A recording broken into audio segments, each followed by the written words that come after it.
Gabi sa inyo lahat.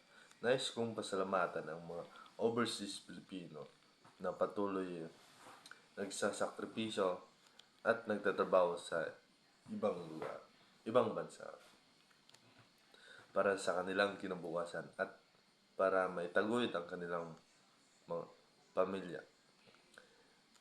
Malayo man kayo sa Pilipinas, ramdam namin ang sakripisyo at dedikasyon para maitaguyod ang inyong mga mahal sa buhay. Hindi naging madali na mapalayo sa inyong mga pamilya.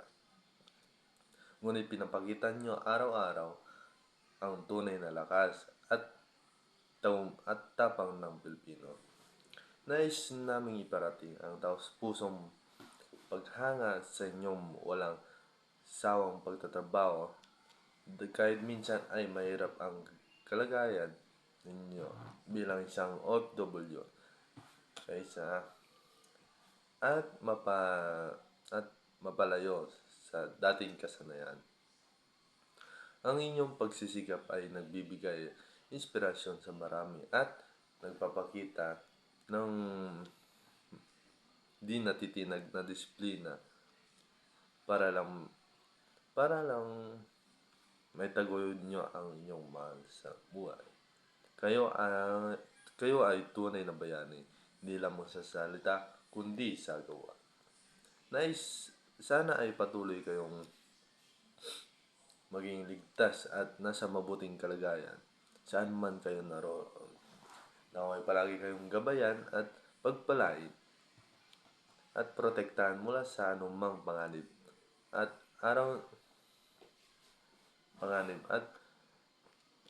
bigyan ng lakas upang magpatuloy sa mga darating na hamon sa buhay. Lagi niyong tatandaan na may mga taong nagdarasal at umaasa para sa inyong kaligtasan at tagumpay. Kahit malayo man kayo sa inyong pamilya, naway manatili kayong matatag at puno ng pag-asa. Ang inyong pagmamahal para sa kanila ay nagbibigay saysay sa bawat araw ng mga pagod. Huwag ninyong kalimutan ang inyong presensya at pagmamahal ay hindi nasusukat sa distansya.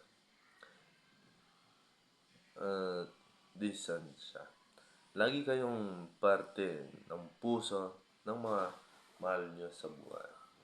Sa uli, maraming salamat sa lahat ng ginagawa nyo para sa bansa at para sa inyong kinabukasan. Kayo ang isa sa pinakamalaking dahilan kung bakit patuloy na lumalakas ang ekonomiya ng ating bansa. Naway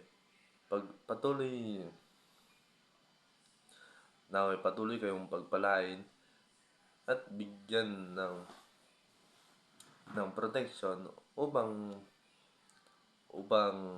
matupad ang inyong kinabukasan at mabigyan ng bagong pag-asa ang inyong mga mahal sa buhay.